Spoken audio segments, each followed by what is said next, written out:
శ్రేణి ఆయుధ గౌరవ సమర్పణం.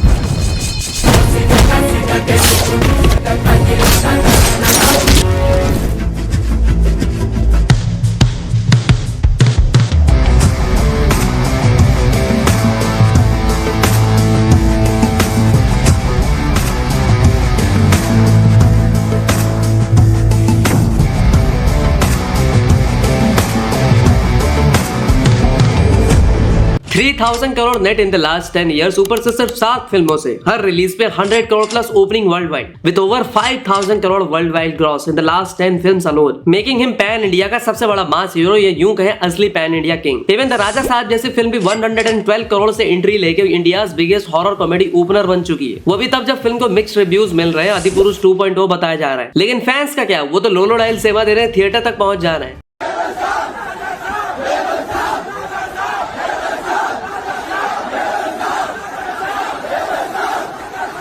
तो आज हम इंडियन सिनेमा के उस स्टार की बात करने वाले हैं जिसे दूसरे शब्दों में पैन इंडिया ब्लॉकबस्टर की मशीन कहा जाता है, जिसकी फिल्में डे वन में 200 से 250 करोड़ यूं ही कमा लेती है, जो पिछले 10 साल में 5,500 करोड़ का ग्रॉस बॉक्स ऑफिस का नंबर पोस्ट करने वाला इकलौता इंडियन एक्टर है. प्रभास इंडियन सिनेमा के इकलौते ऐसे एक्टर है जिसने लगातार बॉक्स ऑफिस के पिच पे डे वन में 100 करोड़ वर्ल्ड वाइड ग्रॉस की 6 फिल्में दी. सॉरी, राजा साहब को मिला करके 7 फिल्में. तो देखो, प्रभास के इस अनबीटेबल रिकॉर्ड्स एंड नंबर्स को तोड़ना दूसरों के लिए भले ही नामुमकिन जैसा हो, बट प्रभास खुद अपने ही बनाए रिकॉर्ड्स को ताश के पत्तों की तरह तोड़ के रख देने वाले हैं, क्योंकि तो राजा साहब से सारा कचरा साफ हो चुका है. और जिन लोगों को लग रहा है कि प्रभास तू तो गया बेटे, तो अगर 4 साल के बाद किंग खान का कमबैक हो सकता है, अक्षय खन्ना बॉबी देओल का अनबिलीवेबल कमबैक हो सकता है, तो प्रभास का क्यों नहीं, जिसकी घटिया से घटिया फिल्में भी 150 करोड़ से एंट्री लेती है. वैसे भी 2030 तक प्रभास ने ऐसी ऐसी प्रोजेक्ट साइन कर रखी है जो उन्हें पैन इंडिया के पैन वर्ल्ड का सबसे बड़ा स्टार बना सकती है. और ये बात मैं यूं ही मुंह उठा के नहीं कह दे रहा हूँ, क्योंकि आज आपको प्रभास के उन सारे अपकमिंग प्रोजेक्ट्स के बारे में बताने वाला हूँ जो प्रभास को ऐसे मुकाम पे ले जाएगी जिसे बीट कर पाना किसी भी दूसरे स्टार के लिए इम्पॉसिबल होगा. जिसमें मैत्री वाली एक प्रोजेक्ट, होम्बाले के 3 प्रोजेक्ट, इसके अलावा वांगा, लोकेश कनगराज, प्रशांत वर्मा, फौजी कल्कि के अलावा भी इतने सारे प्रोजेक्ट्स हैं जिसके बारे में आज डिटेल में बात करेंगे. तो फिर से रिकॉर्ड्स टूटेंगे लाइक कार्ड्स ऑफ ताश, क्योंकि बिगेस्ट डायरेक्टर होंगे पास. बॉक्स ऑफिस पे फिर से होगा एक ही बदमाश, the one and only Prabhas. तो सबसे पहले बात करते हैं प्रभास की द मोस्ट एक्सपेरिमेंटल फिल्म यानी कि हनु राघवापुडी की 600 करोड़ की मोस्ट एक्सपेंसिव पीरियड ड्रामा यानी कि फौजी की.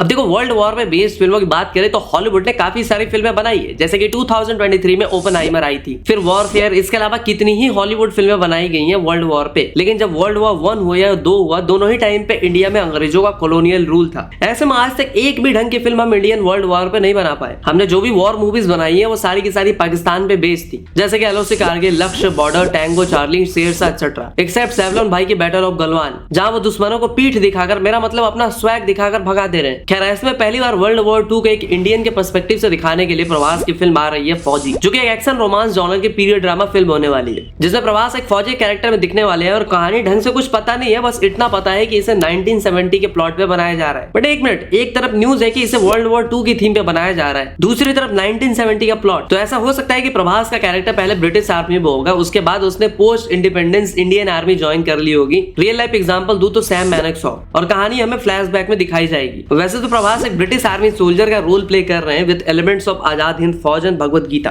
और प्रभास के बर्थडे पे इसका एक पोस्टर भी आया था with the tag line, a battalion वो स्टैंड्स अलोन. पोस्टर में भी आप देख सकते हो कि ब्रिटिश फ्लैग जल रहा है, संस्कृत में कुछ श्लोक लिखे हुए हैं. फिल्म के डायरेक्टर हनु राघवापुडी के एक स्टेटमेंट के बाद इसकी हाइप और भी ज्यादा बढ़ गई है, जब उन्होंने कहा था कि वो ऑडियंस से प्रॉमिस करते हैं कि वो उन्हें नेवर बिफोर सीन स्पेक्टेकल दिखाएंगे. एक ऐसे सोल्जर की कहानी होगी जो कि वॉर एंड पर्सनल रिलेशनशिप्स को दिखाएगी. स्टार कास्ट की बात करूं तो इस फिल्म में तेलुगु से ज्यादा बॉलीवुड स्टार कास्ट है, जैसे कि अनुपम खेर, मिथुन चक्रवर्ती, जया पर्दा. ऊपर से ऐसा भी कहा जा रहा है कि अपने सनी देओल की भी इस फिल्म में एक एंट्री होगी एज अ कैमियो अपीयरेंस, जो कि फिल्म के हाइप के लिए बहुत ही क्रूशियल होगा. क्योंकि सच बताऊं तो आज भी ऑडियंस बॉर्डर 2 में सिर्फ सनी देओल को देखने थिएटर जाएगी. फिल्म की shooting Ramaji Rao film city Hyderabad, उसके अलावा महाराष्ट्र के कुछ आउटडोर लोकेशंस पे किया गया है. रिलीज डेट की बात करें तो यह आ रही है 15 अगस्त 2026 को, जिस दिन एसआरके अपनी किंग भी लेकर आ रहे हैं. मतलब बॉक्स ऑफिस पे Godzilla versus king Kong, I mean king Khan फिर से एक बार बढ़ने वाले हैं टंकी वर्सेस सालार के बाद. और इसके बाद आती है प्रभास की मच अवेटेड फिल्म स्पिरिट.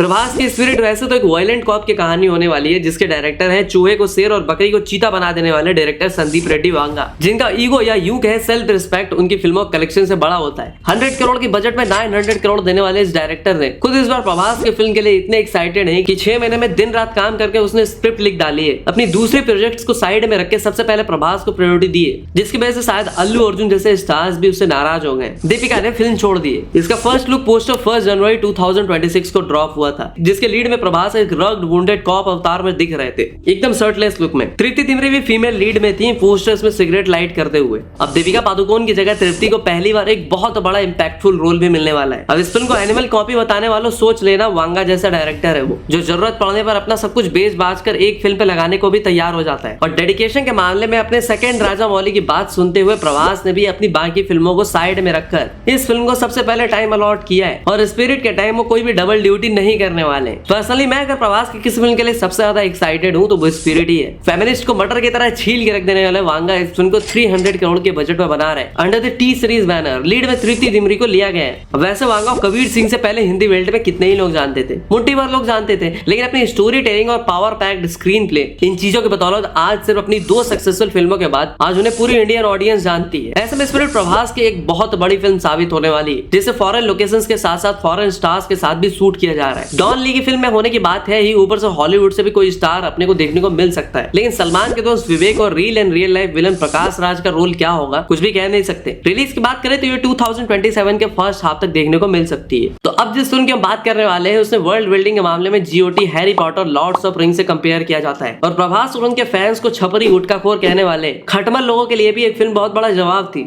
लेकिन उन्होंने इस फिल्म को भी ट्रोल किया। अब क्या करें, बॉलीवुड स्टार्स की गुटिया खुजाने के पैसे जो मिलते हैं, उस फिल्म को आधी जनता ठीक से समझ ही नहीं पाई थी, और जनता छोड़ो फिल्म रिव्यूअर्स भी ठीक से समझ नहीं पाए थे, और इसलिए उसे बेकार फिल्म बताकर थिएटर से मुंह लटका के वापस आए थे। यू गेस राइट, मैं सालार 2 की ही बात कर रहा हूँ।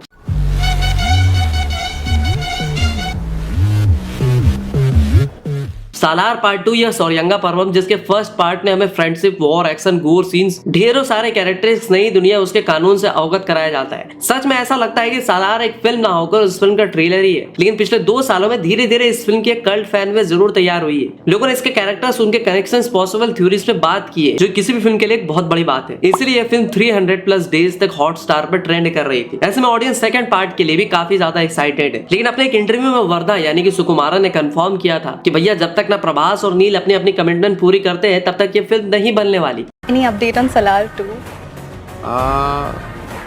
It's definitely happening. That much I can tell you. Prashant, I guess by now you know is doing a film with Tarak. Yeah. So once that's done, we'll all get together for Salar 2. क्योंकि काली सफेद film बनाने वाले नील अपना time junior NTR को दे दिए, ऊपर से वो फिल्म भी अभी लटकी हुई है। बट सालार के प्रोड्यूसर विजय केंगरादुर कहते हैं कि सेकंड पार्ट को और भी big scale and more action and deeper political drama के साथ बनाया जाएगा, और भी नए नए कैरेक्टर्स इस फिल्म में ऐड किए जाएंगे, काफी सारे मिस्ट्रीज भी सॉल्व होगी, दोस्ती से दुश्मनी की कहानी भी रिवील की जाएगी। खानसार का असली मालिक देवा को क्या पता चल पाएगा कि वो सौरयंगा ट्राइब का लीडर और खानसार का असली वारिस है। एंड सेकंड पार्ट का नाम भी सौरयंगा पर्वम भी है। तो इस बार बहुत कुछ नया और बेटर चीजें देखने को मिलने वाली है। और प्रशांत नील का रिकॉर्ड रहा है कि उनकी फर्स्ट पार्ट से सिर्फ 5 पीरियड होती है, असली कलेक्शन सेकंड पार्ट करके जाती है। KGF 1 ने जहां 227 करोड़ कमाए थे, तो 2 ने सीधा 1200 करोड़, वो भी 100 करोड़ के बजट पे, और सालार 2 को 400 करोड़ तक की बजट एलोकेट की जा रही है। ऊपर से इंटरनेट की बदनाम गलियों घूमते वक्त मुझे कुछ साइट्स के अकॉर्डिंग सालार 2 की रिलीज डेट दिखी दिसंबर 2026, जो कि बिल्कुल ही बकवास बात है। ये फिल्म 2027 के एंड या 2028 के फर्स्ट हाफ से पहले नहीं आने वाली। वैसे तो ये 3-4 फिल्में ही काफी होंगी प्रभास को इंडियन सिनेमा का सबसे बड़ा पैन इंडिया स्टार बनाने के लिए। लेकिन इसके बाद एक और फिल्म है जिसके सीक्वल पे प्रभास सालार के राक्षस बनने के बाद देवता बनते दिखेंगे, और वो फिल्म होगी कल्कि 2।